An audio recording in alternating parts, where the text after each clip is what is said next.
Welcome, my friends, to another episode of the Chief Audit Executive Briefing. Hey, I'm coming to you today a little bit more casual. With being in so much, I've been watching a lot of movies and TV with my wife in the evening, and last night we watched the movie The Big Lebowski again.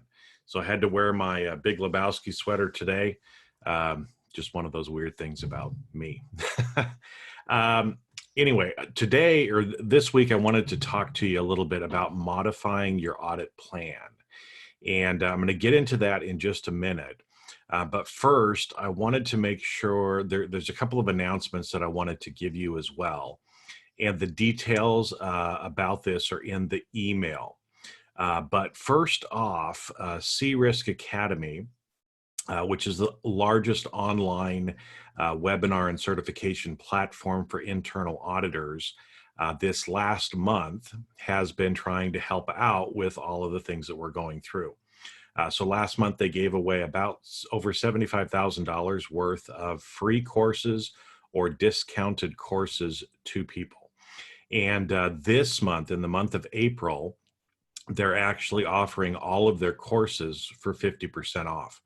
So I wanted to make sure that you and your team also had the opportunity to be able to take advantage of that. You know, with so many people working remotely right now, a lot of people are looking at using some of this time that they have away from the office to be able to get trained, to get some of their CPE hours for the year, but also to up level their skills so that when we get through this, they're ready to go. Okay. So again, the information for that is in the email, but through the month of April, you and your team can save 50% on all of the courses at C-Risk Academy. That even includes the certification courses. So literally this can save you thousands of dollars for your team in training this month. So I want to make sure that you're aware of that so that you can take advantage of that. Now, let's get in and talk a little bit about modifying your audit plan. There's lots of news. Everybody's talking about COVID-19, coronavirus, whatever you refer to it as. And in talking with a lot of chief audit executives, what I find is, whenever something like this happens, the first reaction is we've got to jump in and help out. So many of you are helping with, business continuity planning, going through some of the plans, trying to figure out, how are we going to start doing or finish up some of these audits that we've been doing remotely in a virtual manner. And so you've been spending some time doing that. Now that's important because that's the immediate need. But now as an executive leader, you need to start looking at the mid to long-term impact this is going to have and how you are going to do things different. Now, again, regardless of your opinion of what we're going through, whether you think it's an overreaction or not, here's what I'm going to tell you is as I'm talking to a lot of chief audit executives, they're more concerned about, oh, gee, how are we going to do audits remotely? How are we going to do them virtually? Well, that's okay to begin with, but the reality is this is probably the largest impact event that we have experienced in about 100 years. And as a result of that, because those things have changed, the risks to your organization have changed. And so, like I said, a lot of chief audit executives are just trying to think, well, how am I going to do my audit plan remotely that I've already planned? Okay, the reality is your audit plan probably needs to change significantly because the risks and the impacts that this is going to have on your organization are totally different than when you started your audit plan and you came up with that a few months ago.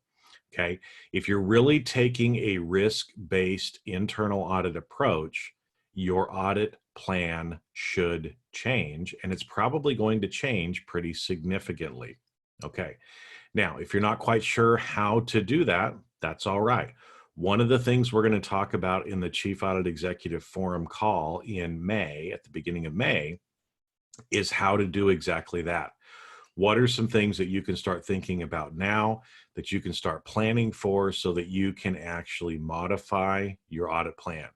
Because what I can tell you is if you're not going to modify your audit plan, you're probably going to be seen by others in the organization as even more irrelevant, if that's the way that that they're thinking of you. Okay. Now, I normally do not let people into the forum unless we're in an open enrollment period. But because these are extraordinary circumstances, if you would like to be involved in that call that we have in May, here's what you do. Send me an email back and just say that you're interested, or, you know, forum, or, you know, audit plan. Reply back to me with a very quick response. And what I will do is I will forward you a link so that you can get signed up. We can have a call and talk about it so that if you want to get into the forum now and be able to be on that call in May, that we can get you in for that. Okay. So again, if you want to be involved in that call, then just reply back to this email with something simple like forum, interested, you know, changing my audit plan, something like that. And I will just respond to you with a link so that we can get set up. Because here's the reality. We don't know what the future is going to be, but we can start to have an idea of what it may look like. And that's what we're going to go through and talk about. Some of the things, some of the ways that this may actually impact things like consumer buying preferences, how we do work, how our, you know, what organizations or what industries may be less relevant in the future. And so again, we'll kind of step by step through that so that you can start thinking about that and actually modify your audit plan. So that's what I have for this week. Try to keep these short. But again, if you're interested in that, just reply back to this email. Also, as a reminder, if you and your team want to take advantage of that 50% off discount that CRISC is running in the month of April, the details are in the email. Just click on the links, or if you have any questions, let me know. And with that, my friends, have a great rest of your week, and I'll talk to you next week.